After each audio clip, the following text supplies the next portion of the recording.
This is something that's extremely common with Shimano 11 speed shifters, and if you have them, you will eventually have this happen to you.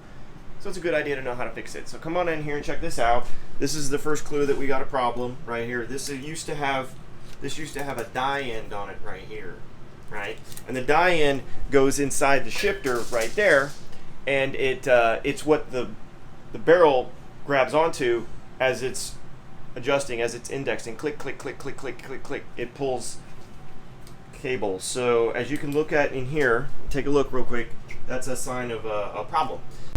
So we're going to pull this cover off. Kind of a pain. There we go.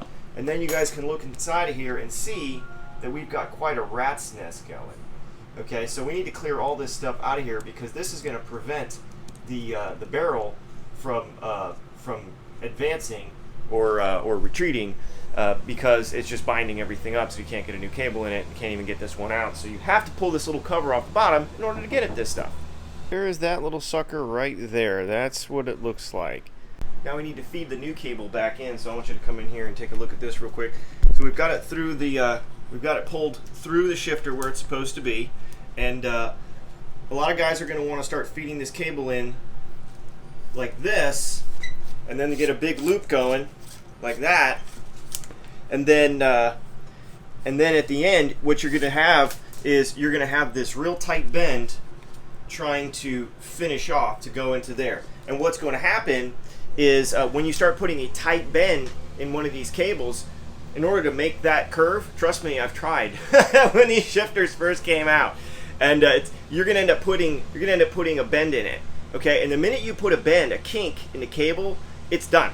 It is dead in the water. Don't even bother. I mean, you can kind of straighten them out sometimes a little bit, but what happens is it creates kind of like a spring in the middle of the cable. So now you've got a variable in there that's not supposed to be there, right? And the shifting is going to be wacky. So what to do? What to do? Well, here's what to do. You want to get the kink at the front end. So go ahead and feed it in. This cable needs to be pulled back like this, and you want to make that tight bend. See this tight bend that's happening right here? You want to make that tight bend right away.